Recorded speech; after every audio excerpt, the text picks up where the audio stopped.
Shalom, haleluya. Bapak Ibu Saudara yang dikasihi oleh Tuhan, kembali kita berjumpa. Nah, sebelum kita masuk dalam firman Tuhan, mari kita sama-sama berdoa. Terima kasih Tuhan, sampai hari ini kami boleh merasakan, boleh menikmati akan segala kebaikan Tuhan yang Tuhan sudah curahkan dalam kehidupan kami, penjagaan dan perlindungan-Mu Tuhan. Sungguh amat sangat luar biasa bagi kami. Terima kasih dan malam hari ini Tuhan, setiap kebenaran firman-Mu, baik yang hamba-Mu menyampaikan, baik yang umat-Mu mendengar, kiranya Roh Kudus menanamkan ini semua dalam hati kami. Terima kasih. Dalam nama Tuhan Yesus kami siap untuk mendengarkan firman. Amin. Shalom Bapak Ibu Saudara yang dikasihi oleh Tuhan. Nah, pada kesempatan hari ini saya ingin menyampaikan tentang ibadah yang betul. Ibadah yang betul. Saya tidak bicara tentang sinode A, sinode B, sinode C yang betul, sinode D salah, E salah, enggak. Tapi saya lebih berbicara kepada kepada pribadi orang yang datang beribadah. Nah, mari kita sama-sama melihat di dalam kitab Ibrani 10, 3 ayat kita baca. Ibrani 10 ayat yang ke-25. Ibrani 10 ayat 25. Sebab itu janganlah kamu, Ibrani 10, 25.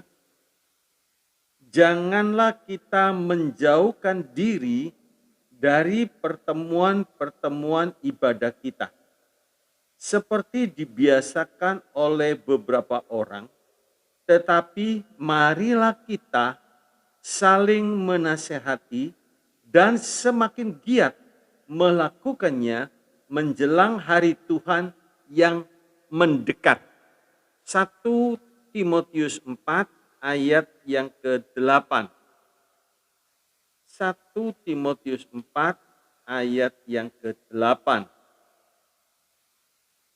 Latihan badani terbatas gunanya, tetapi ibadah itu berguna dalam segala hal karena mengandung janji baik untuk hidup ini maupun untuk hidup yang akan datang.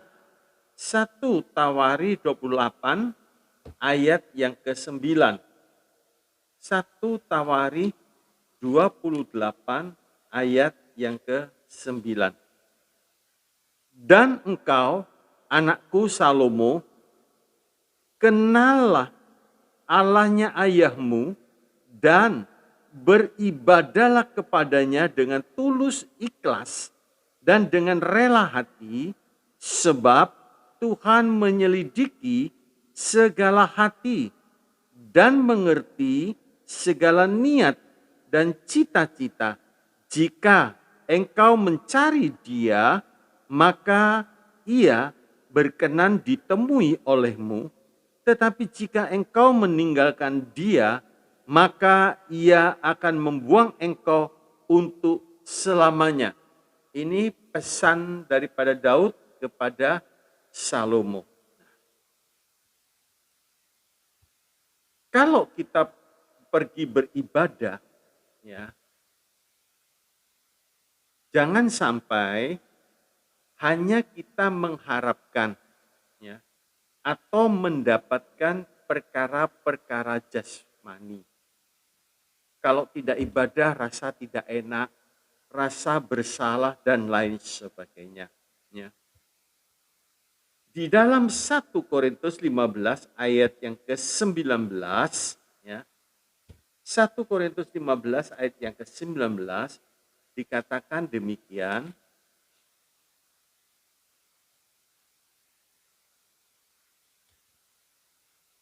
Jikalau kita hanya dalam hidup ini saja menaruh pengharapan pada Kristus, maka kita adalah orang-orang yang paling malang dari segala manusia.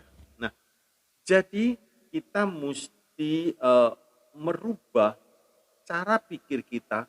Kalau mungkin hari-hari yang lalu kita datang ibadah supaya kita diberkati. Betul, Saudara. Ya, betul.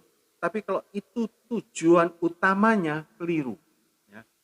Kadang ada orang datang ibadah hanya mengharapkan hal-hal jasmani dari orang-orang tertentu.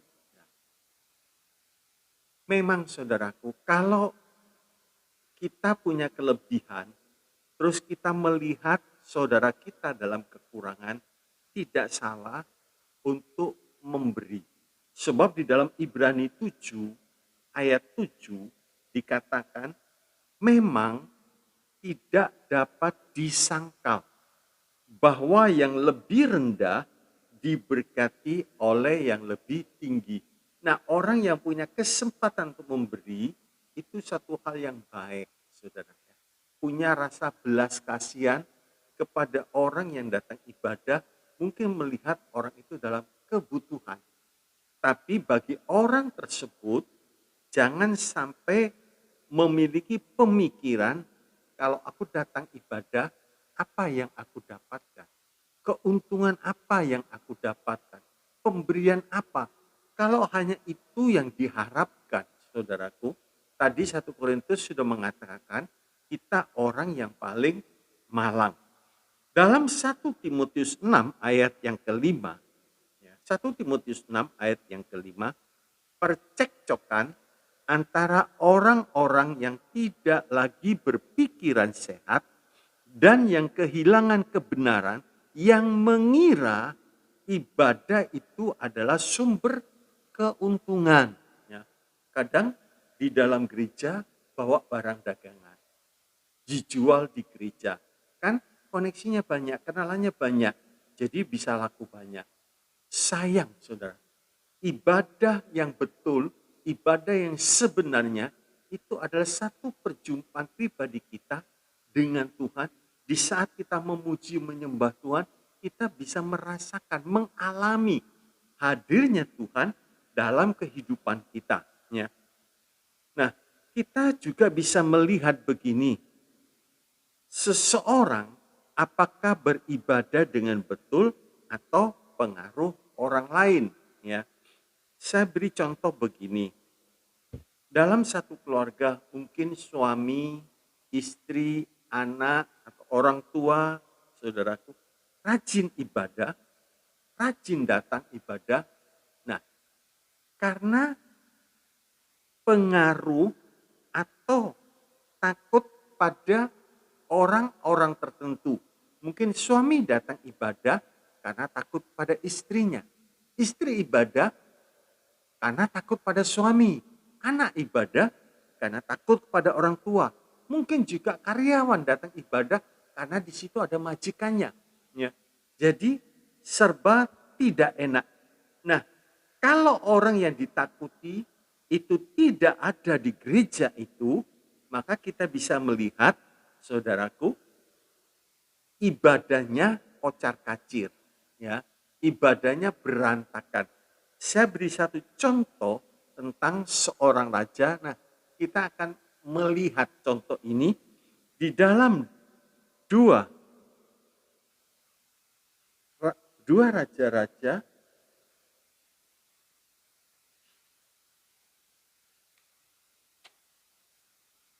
Dua Tawari 24, ya.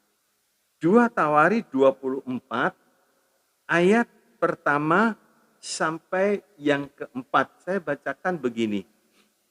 Yoas berumur 7 tahun pada waktu ia menjadi raja, dan 40 tahun lamanya ia memerintah di Yerusalem. Yerusalem, nama ibunya ialah Sibia dari Bersheba.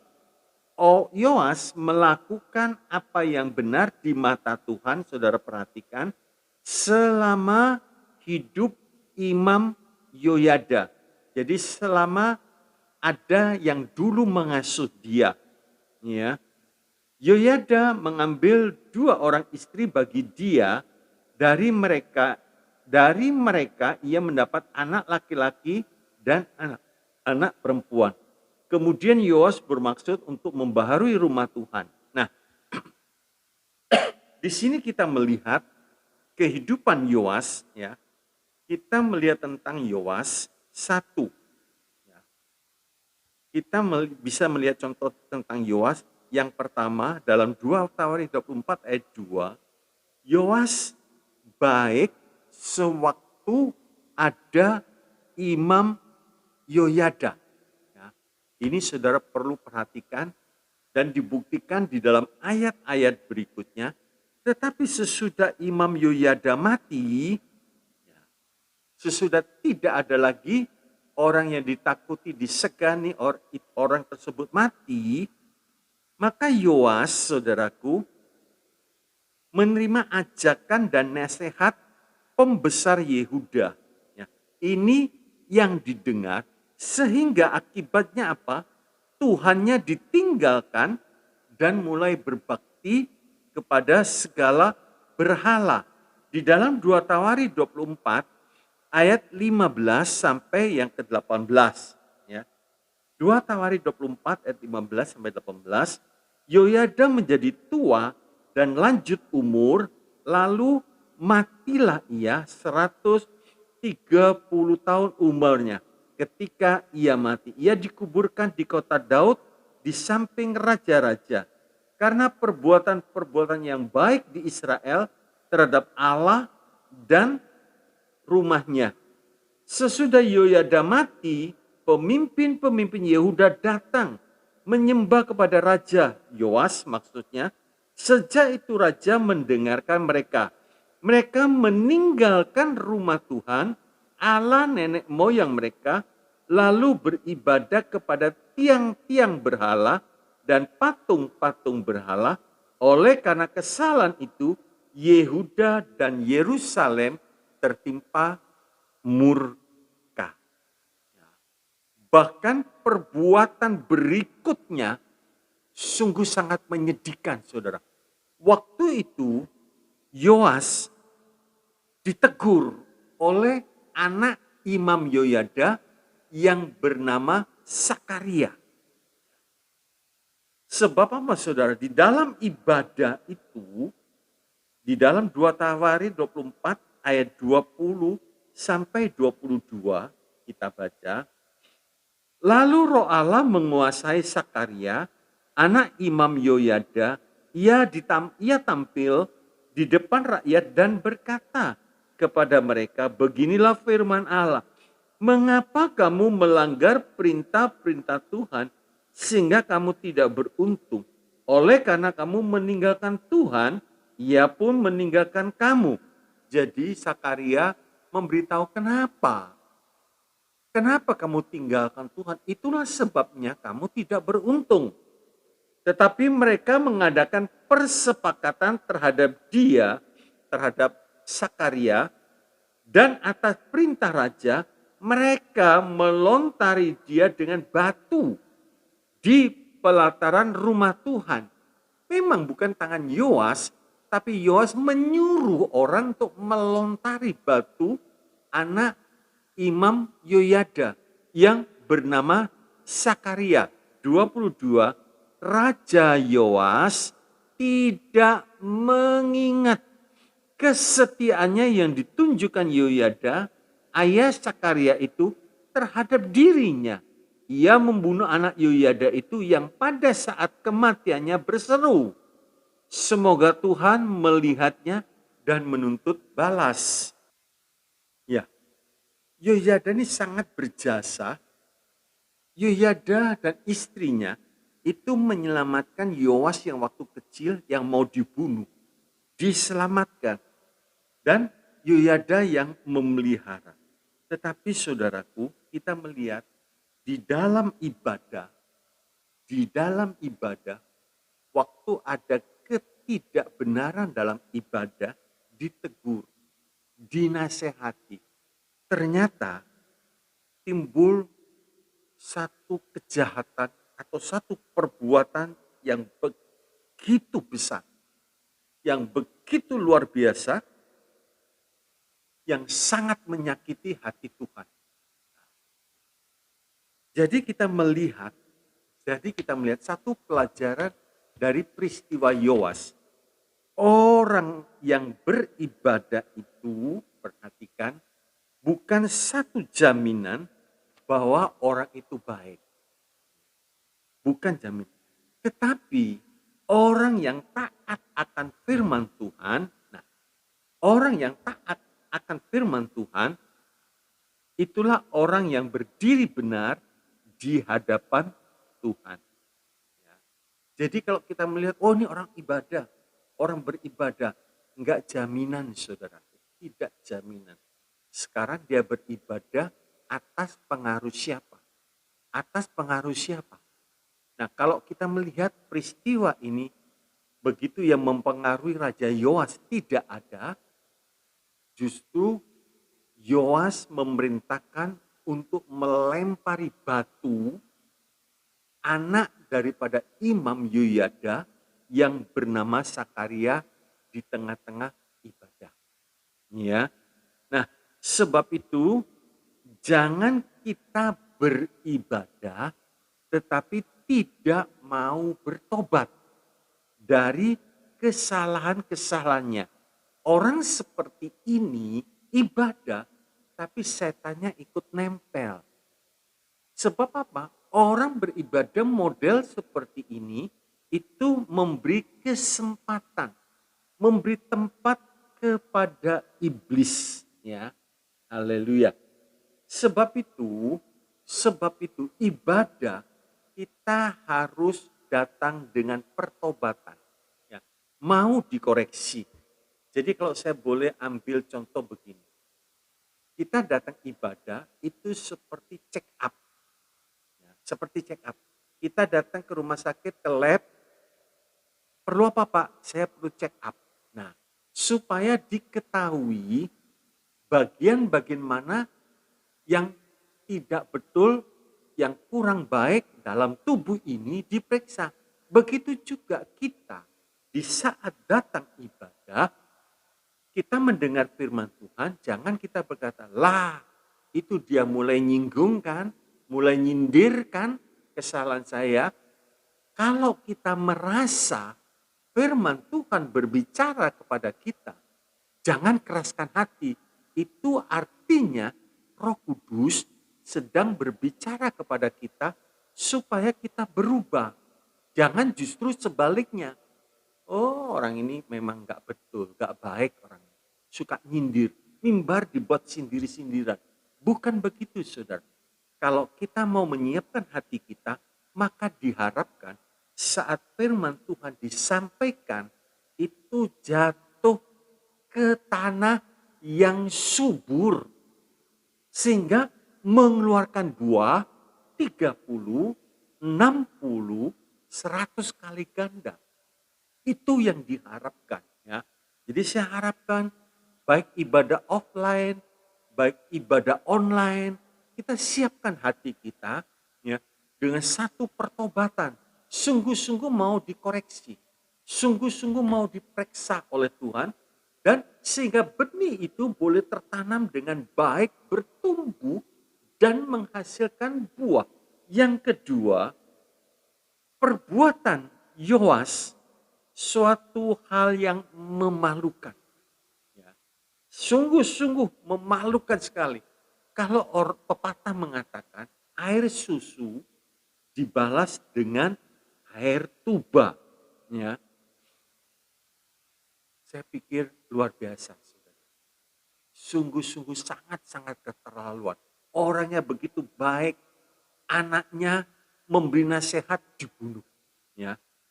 Orang beriman, nah saudara perhatikan, kalau kita tidak waspada, setan itu sangat licik, dia ingin menjebak kita. Ya. Kadang orang yang begitu baik kepada kita, perhatian, suka menolong, suka menasehati saudaraku, dia sangat peduli kepada kita. Tapi saat itu, saat orang yang baik itu, menurut kita loh ya, menurut kita ada sedikit kesalahan. Ya. Ada sedikit kesalahan, langsung segala kebaikannya sirna. Coba saudara bayangkan. Kalau pepatah mengatakan panas setahun, dihapus hujan sehari. Bayangin, saudara, kalau ada orang begitu baik memperhatikan kita, memperdulikan kita, menasehati kita, membimbing kita. Kalau kita di dalam kesulitan dia bantu dan lain sebagainya. Begitu baik, tapi begitu ada kesalahan sedikit menurut pandangan kita, dia salah, langsung sikapnya berubah. Orang berkata panas setahun, dihapus hujan sehari. Kita sebagai orang beriman jangan sampai melakukan perbuatan itu. Itu perbuatan Yoas, ya. Sangat keji, sangat mengerikan, saudara. Ya.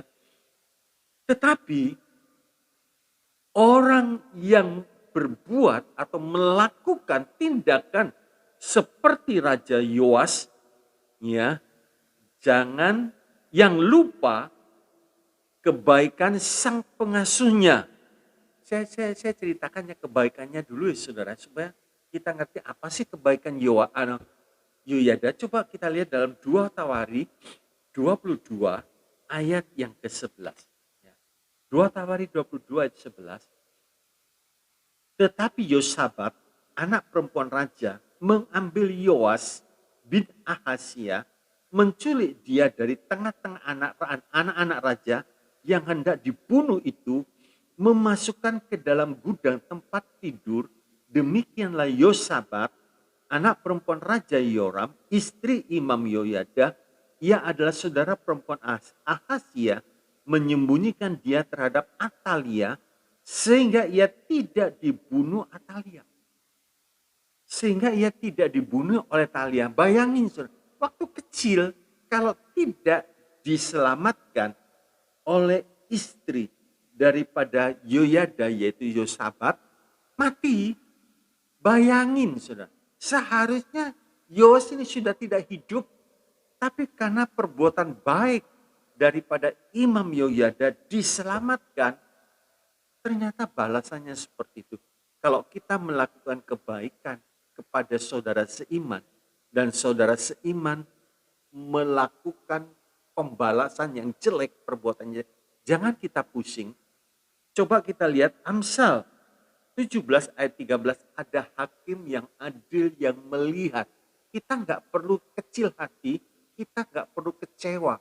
Tahu begitu saya tidak tolong kamu, jahat kamu. Enggak usah saudara. Kita melakukan kebaikan, kita melakukan perbuatan-perbuatan yang indah, tapi dibalas dengan kejelekan, jangan kita kecil hati. Amsal 17 ayat 13, siapa membalas kebaikan dengan kejahatan, kejahatan tidak akan menghindar dari rumahnya. Saudara bisa lihat ayat ini, sebab itu Tuhan tidak tidur. Ya. Kita melakukan kebaikan kepada saudara kita dengan tulus, tapi balasannya seperti itu, jangan kecil hati. Haleluya.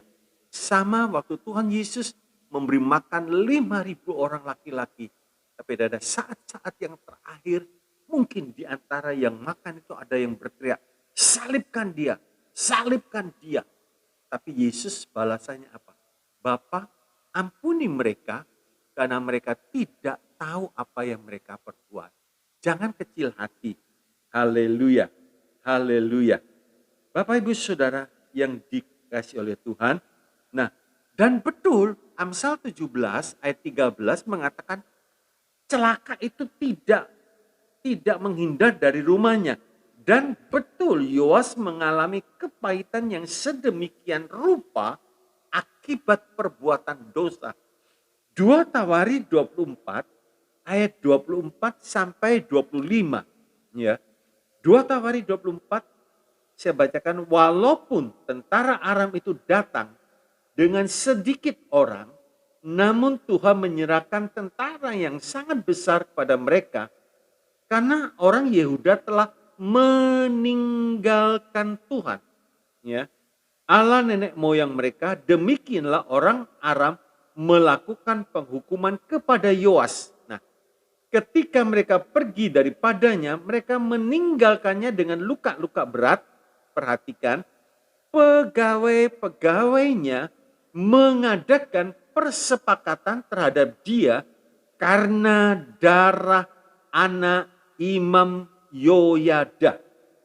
Lalu membunuhnya di atas tempat tidurnya. Ia mati dikuburkan di kota Daud, tetapi tidak di pekuburan raja-raja. Ingat, setiap orang yang menabur pasti menuai.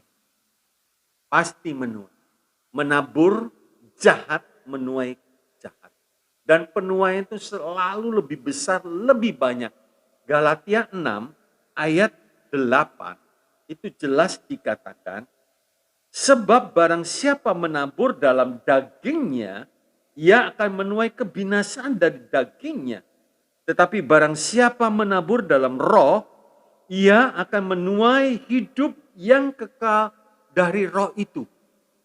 Haleluya.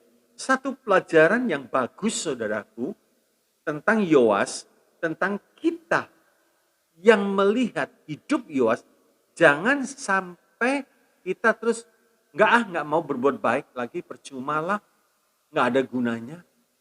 Saya berbuat baik, balasannya seperti itu. Jangan takut saudara. Ya, jangan kecil hati. Kalau orang itu membalas kejahatan, biarkan. Itu bukan urusan kita. Kolose 3:25, barang siapa berbuat kesalahan, ia akan menanggung kesalahannya itu karena Tuhan tidak memandang orang. Ya. Nah, orang yang tidak tahu berterima kasih itu jahat. Jahat sekali. Ya. Memang rasanya kalau kita diperlakukan seperti itu sangat sakit saudara. Ya, sangat sakit sekali. Kadang anak tidak sadar saudaraku. Atau memang tidak mau tahu kepada orang tua. Bayangin saudaraku, dari kecil dipelihara, dijaga, diasuh, bahkan sampai orang tua tuh rela, ya, dalam tanda petik saudara, berbohong kepada si anak. Mama sudah makan, sudah, kamu makan aja. Di sini juga salah, nggak boleh saudara. Tapi orang tua berbohong maksudnya supaya anaknya makan, dia nggak apa-apa.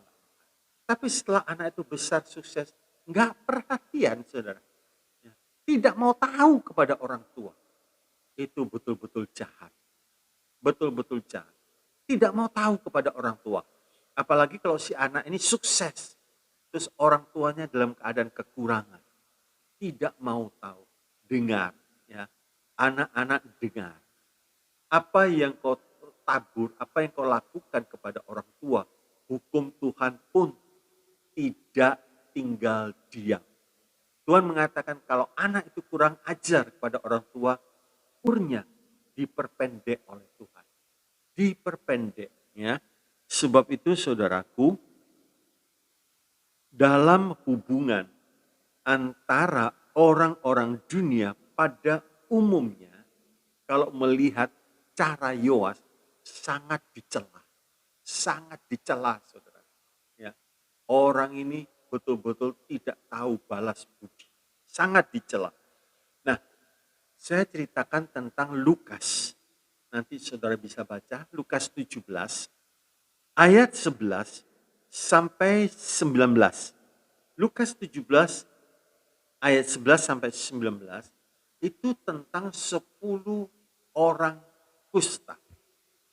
Waktu dia datang kepada Tuhan, Tuhan berkata, tunjukkan dirimu kepada imam, bawa korban persembahan. Nah, waktu mereka jalan, waktu mereka meninggalkan Tuhan Yesus, dicatat selagi dia jalan, sembuh, mengalami mujizat. Ya, sebetulnya orang kusta ini tidak boleh datang kepada imam.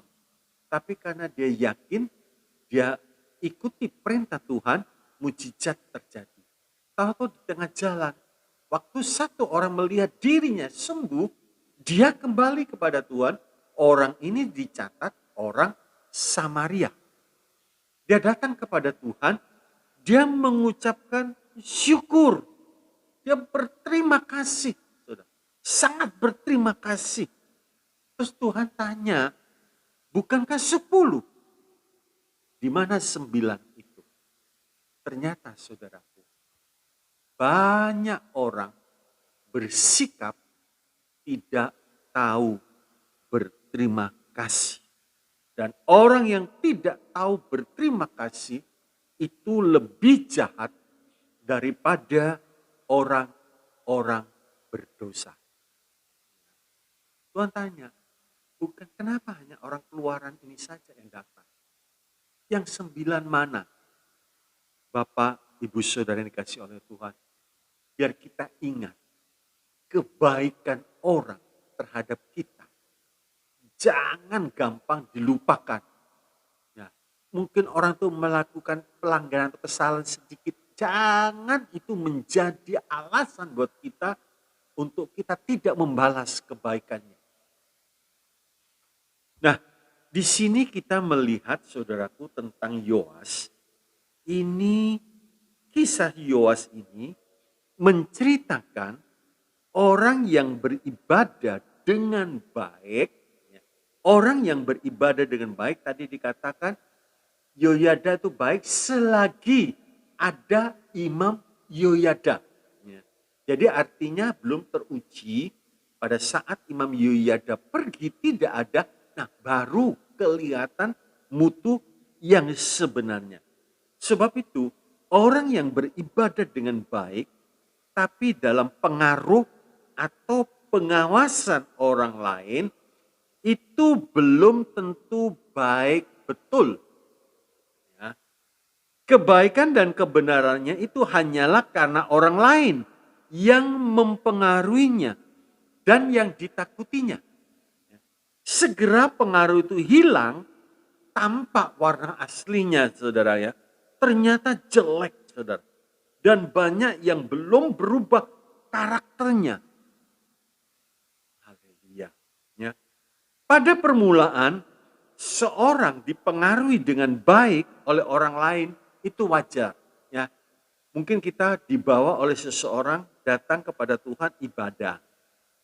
Karena kita tidak mengerti, belum tahu apa-apa, kita ikut. Nah, di saat kita ikut, kita melihat orang yang membawa kita. Oh seperti ini, oh seperti ini ibadah. Nah dia meniru. Itu satu hal yang wajar, itu namanya orang tersebut sedang dalam pembimbingan. Ya, sedang dibimbing. Tetapi setelah itu, setelah sekian lama, saudaraku, maka akan tampak warnanya sendiri, warna aslinya. Nah, kalau orang tersebut hidup karena pengaruh orang lain, meskipun itu pengaruh yang baik, ini tidak baik sebab apa? Satu, kalau orang terus hidup, karena pengaruh orang lain, meskipun itu pengaruh baik, ini tidak baik sebab satu, ini orang tidak punya pendirian sendiri. Ikut Tuhan, saudaraku, harus mengambil keputusan dari diri sendiri. Pertama dibimbing, betul saudara. Tapi kalau terus-menerus hidup dalam pengaruh orang lain, itu tidak baik. Orang tersebut setelah sekian cukup lama, dia harus mengambil keputusan dari dirinya sendiri. Ikut Tuhan atau tidak. Lukas 9 ayat 23. Yang kedua, ini orang yang belum mantap. Nah, ya. Sewaktu-waktu bisa berubah. Bahkan bisa sebaliknya. Kalau dipengaruhi terus, ya dia takut. Tapi begitu yang pengaruh tidak ada. Nah, orang seperti ini belum mantap, saudara. Bisa berubah, bahkan bisa sebaliknya. Kalau di dalam Alkitab dikatakan inilah anak-anak secara rohani. Kalau ada orang yang mengawasi, oh baik. Nah, puji Tuhan dia nyanyi. Tapi begitu tidak ada yang mengawasi, enggak melakukan aktivitas rohani, saudaraku. Baik di rumah dan lain sebagainya. Dalam 1 Korintus 14, ayat yang ke-20, 1 Korintus 14, ayat yang ke-20, dikatakan demikian, saudara-saudara, janganlah sama seperti anak-anak dalam pemikiranmu, jadilah anak-anak dalam kejahatan, tetapi dewasa dalam pemikiranmu. Haleluya. Tapi dewasa dalam pemikiran. Efesus 4 ayat yang ke-14. Efesus 4 ayat yang ke-14. Sehingga kita bukan lagi anak-anak yang diombang-ambingkan oleh rupa-rupa angin pengajaran, oleh permainan palsu manusia dalam kelicikan mereka yang menyesatkan. Nah, kita harus bisa, saudaraku, meningkat jadi dewasa. Kalau saudara perhatikan pertumbuhan seorang anak, ya, waktu kecil memang masih disuap oleh ibunya makanan-makanan yang lunak. Sesuai dengan pertumbuhannya, anak tersebut bisa makan sendiri, bahkan makanan-makanan yang keras. Bisa makan daging, saudara. Ya, nggak bubur terus. Nah, orang Berea itu dikatakan waktu dia menerima berkat firman, dia setelah orang yang memberitakan pergi, dia selidiki sendiri. Firman itu diselidiki sendiri. Apa betul seperti itu? Nah, ini menunjukkan kedewasaan rohaninya. Dia bisa makan sendiri. Dia lihat kembali firman yang disampaikan. Ini jemaat yang matang, itu yang ketiga. Ya. Yang ketiga. Tanda orang yang matang itu seperti jemaat Berea. Kisah 17 ayat 11. Nah, orang yang matang rohaninya seperti orang Berea, dia pasti bisa berdoa sendiri, dia pasti bisa baca firman Tuhan sendiri. Tetapi orang yang belum matang, ya, karena terus pengaruh orang lain, saudaraku, yang mempengaruhi, tiba-tiba orang itu berubah menjadi tidak baik karena dia sendiri belum matang. Nah, nanti saya akan ceritakan lebih lanjut, saudaraku. Nah, hal seperti ini mungkin saja bisa terjadi dalam kehidupan rumah tangga kita. Mungkin kita melihat anak kita, rajin. Dia rajin ibadah, dia rajin, saudara. Nah, karena orang tuanya keras, tegas. Harus ibadah, harus ibadah. Tapi selekasnya orang tuanya tidak ada, enggak lagi, saudaraku. Karena tidak ada yang ditakuti. Nah, sebab itu saya katakan, kalau kita mengajak atau membimbing orang-orang untuk datang kepada Tuhan, perlu tindak lanjut, yaitu, ya. Jadi saudara perhatikan, sebab itu kalau kita mengajak atau membimbing orang-orang untuk datang kepada Tuhan, perlu tindak lanjut. Jadi jangan puas, coba, hari ini rajin, ini terus setia. Tapi perlu tindak lanjut, ini hati seorang pembimbing harus bisa melihat. Yang pertama, dorong sampai bisa doa dan suka baca firman Tuhan. Nah, kalau orang itu bukan hanya sekedar ibadah, tapi di rumah kan tidak ada yang awasi, pembimbingnya tidak ada, saudaraku. Dia ternyata suka membaca firman, suka berdoa. Wah, ini tanda-tanda yang positif. Sebab dikatakan, jika bukan, kalau di dalam itu sekiranya Tauratmu tidak menjadi kegemaranku, maka aku telah binasa dalam sengsaraku. Dalam Mazmur 119 ayat 92. Nah, pembimbing melihat seperti ini sukacita. Oh, orang ini bisa makan sendiri, nggak perlu lagi disuapin. Jadi bisa makan sendiri, bisa menikmati. Nah, pada waktu menghadapi kesukaran, ternyata tidak karam, tidak tumbang, tidak jatuh, sebab Taurat, firman Tuhan, menjadi kesukaannya. Firman Tuhan itu yang memberi kekuatan. Firman Tuhan itu yang memberikan penghiburan. Tuhan berkata bahwa manusia hidup bukan hanya dari roti saja, tapi dari setiap perkataan Tuhan. Haleluya. Dia mengalami satu kehidupan, satu kesegaran. Waktu ada kesukaran, dia tidak tumbang. Nah, sebab itu dorong, saudara. Ya, mungkin anak-anak kita datang ibadah, kita cek, tanya, sudah baca firman, sudah berdoa, haleluya. Nah, yang kedua, taat melakukan kehendak Allah. Dalam kehidupan sehari-hari, saudara perhatikan kalau dia bekerja, jujur tidak pekerjaannya. Ya. Hasil kerjanya baik enggak, bisa jujur tidak, tanpa pengawasan bisa jujur. Kalau dia berdagang, bisa jujur tidak. Kadang-kadang orang dagang ada yang tidak jujur, saudaraku. Ya. Kalau saya pernah lihat orang jual bensin, takarannya 1 liter, tapi di bawah dipatri atau disolder lagi, diberi 1 lapisan cembung. Jadi bukan 1 liter, mungkin 900 cc. Ya. Betul diciduk begini, tapi dalamnya ada kembung. Atau batu timbangannya, saudara. Ternyata mungkin dibor dalamnya. Nah, dibor. Jadi tidak 1 kilo, mungkin 9,5 ons.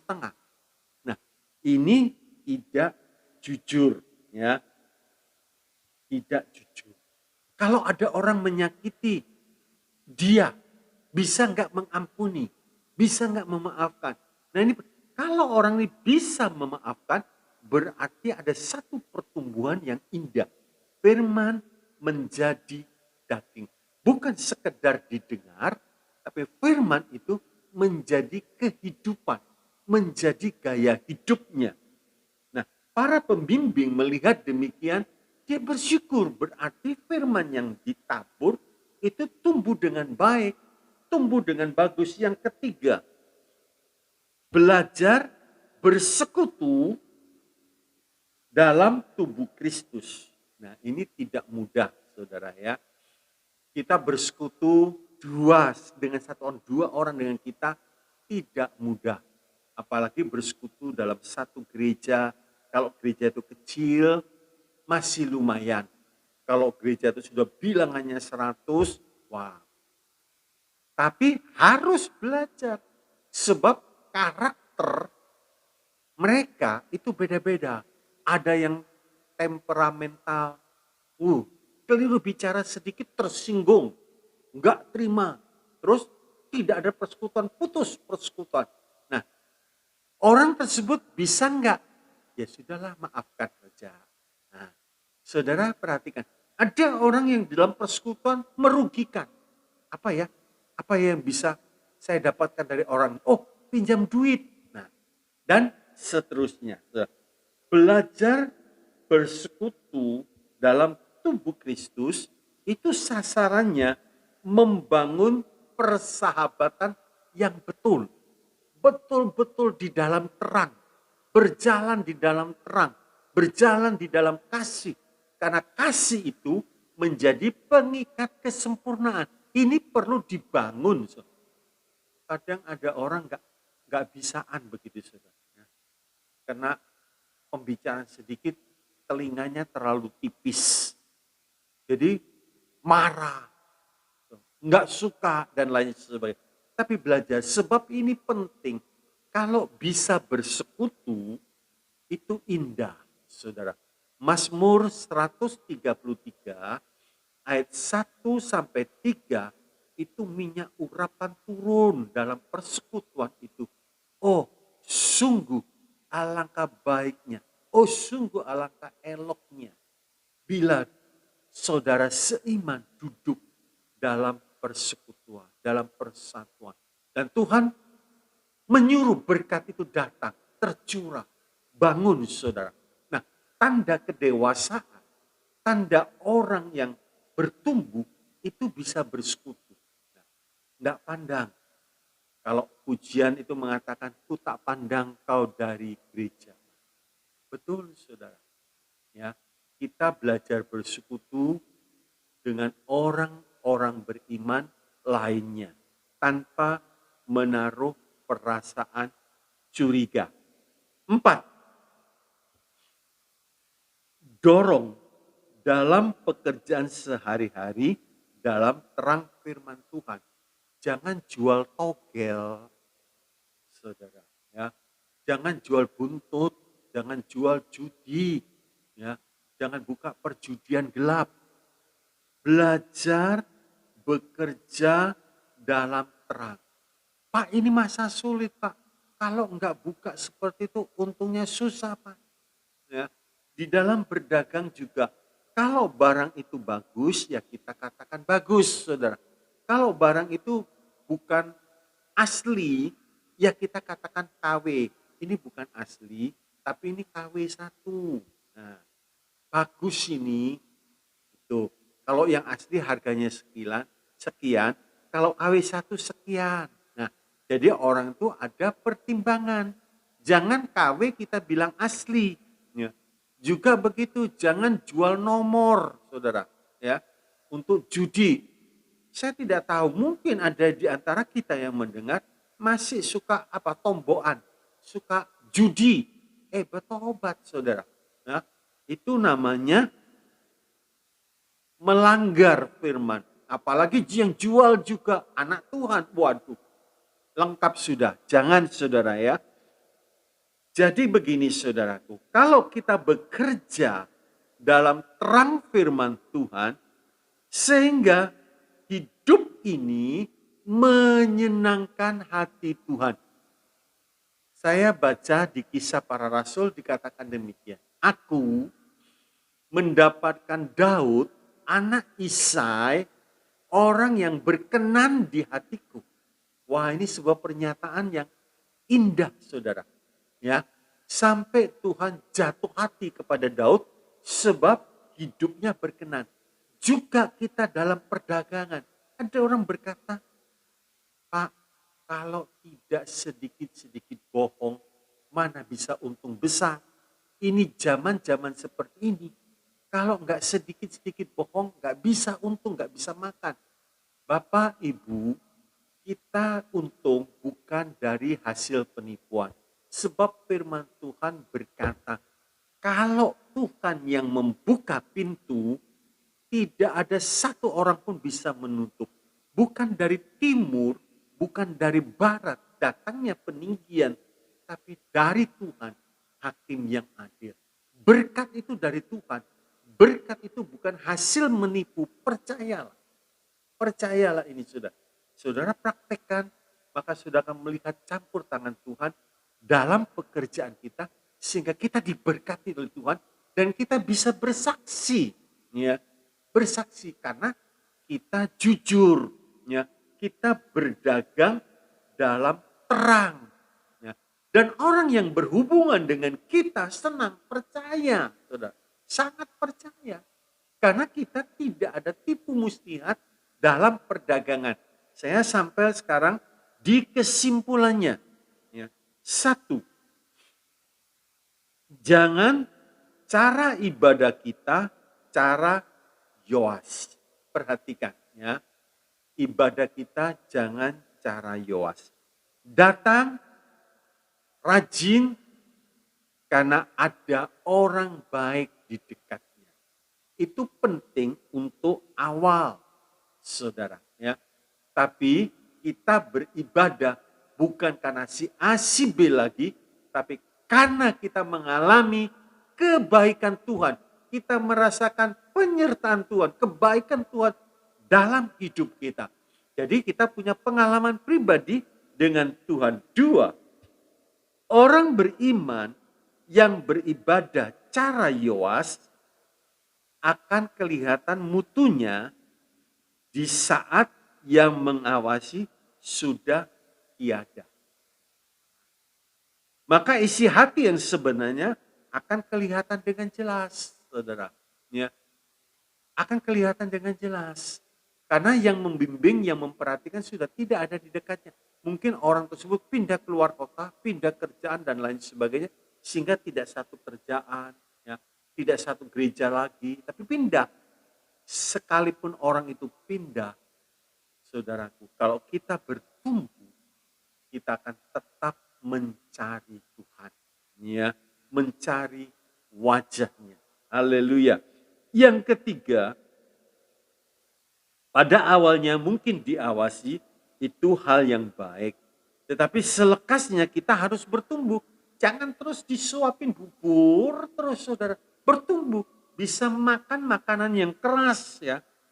Harus bisa mengambil sikap untuk tetap beribadah. Yang keempat terakhir, kita melihat Keluaran 23, Keluaran 23 ayat yang ke-25.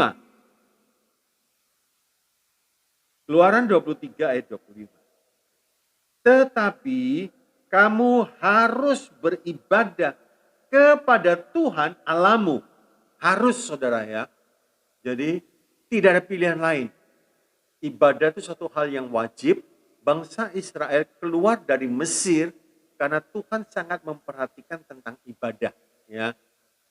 Musa disuruh menyampaikan kepada Firaun supaya umat Allah Israel lepas, supaya dia bisa beribadah.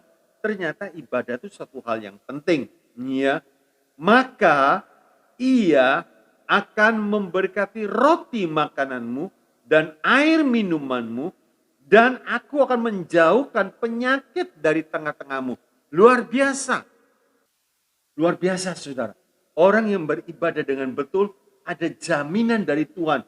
Roti, air, penyakit dilalukan. Oh, haleluya. Haleluya. Bapak, Ibu, Saudara yang dikasihi oleh Tuhan, kita sekarang introspeksi. Kita ibadah, pengaruh orang lain, atau takut kepada istri, takut kepada suami, takut kepada majikan, dan lain sebagainya. Tapi kita belajar untuk kita terus bertumbuh, sampai kita bisa makan sendiri, sampai kita bisa mengecap. Mazmur mengatakan, tengoklah di dalam Mazmur 34 ayat 9, coba saya akan bacakan, dikatakan demikian. Mazmur 34 ayat 9, kecaplah dan lihatlah. Kecap, rasakan, lihat betapa baiknya Tuhan. Betapa baiknya Tuhan. Berbahagialah orang yang berlindung padanya. Ya. Bapak, Ibu, Saudara yang kasih Tuhan, kiranya firman Tuhan ini mendorong kita di masa-masa akhir ini, kita sungguh-sungguh beribadah kepada Tuhan dengan hati yang tulus, hati yang suci, hati yang takut akan Tuhan, sehingga benih-benih firman Tuhan saat ibadah itu tertanam dalam tanah hati yang paling subur, sehingga kita berbuah. Mari kita berdoa. Bapa di dalam sorga, terima kasih buat hari ini. Tuhan masih memberi kesempatan mengingatkan kami tentang ibadah. Mungkin beberapa saudara kami sedang ibadah online, ada yang sebagian lagi offline, apapun sikon ibadahnya, Tuhan, kami percaya kalau dia sungguh-sungguh mencari Tuhan, maka dia akan mendapatkan Tuhan. Biar justru mereka bertumbuh, di masa-masa yang sulit ini sungguh-sungguh mengalami Tuhan, sungguh-sungguh mengalami perjumpaan dengan Tuhan saat ibadah. Karena Engkau berjanji kalau kami ibadah dengan sungguh-sungguh, Tuhan memberkati ibadah kami. Roti, minuman kami, kesehatan kami, Tuhan jaga. Terima kasih. Hamba-Mu berdoa Tuhan untuk bangsa dan negara yang kami cintai. Berkati dari pucuk pimpinan sampai aparat yang paling bawah. Berkati semuanya, berkati bangsa ini. Berkati Tuhan. Terima kasih Kau juga memberkati kami semua yang mendengarkan. Mungkin di antara kami ada yang kesulitan dalam bidang ekonomi. Tuhan Yesus, Engkau memberkati. Sebab Engkau berkata, tidak ada burung yang jatuh tanpa seizin Tuhan. Engkau datang untuk membawa berkat bagi domba-domba-Mu. Berkatilah pekerjaannya ya Tuhan. Berkatilah kesehatannya. Berkatilah rumah tangganya Tuhan. Berkatilah masa mudanya. Berkati kesehatan. Lindungi semua. Baik saat dia keluar. Baik saat dia kembali ke rumah. Tuhan jaga. Tuhan jauhkan dari virus-virus yang jahat. Tutup bungkus dengan kuat kuasa darah Yesus. Sehingga umat-Mu berkemenangan. Hari lepas hari. Selalu hidup dalam kemenangan. Baik jasmani, baik rohani. Terima kasih. Dalam nama Tuhan Yesus, hamba-Mu bersyukur, hamba-Mu berserah. Terima kasih. Mari kita mau angkat tangan kita. Umat Tuhan yang terkasih, terimalah saat ini berkat kasih dari Allah Bapa, damai sejahtera sukacita, dan anugerah dari Tuhan kita Yesus Kristus, kuat kuasa dalam persekutuan Allah Roh Kudus, limpah dengan karunia-karunia roh, dan buah roh menyertai hidup kami, mulai hari ini sampai Maranatha, Tuhan Yesus datang kembali, kami tetap hidup dalam kemenangan. Kami tetap hidup dalam berkat-berkat Tuhan yang luar biasa. Dalam nama Yesus, berkat ini diberikan. Haleluya. Semua yang percaya katakan, amin. Shalom, Tuhan Yesus memberkati. Haleluya.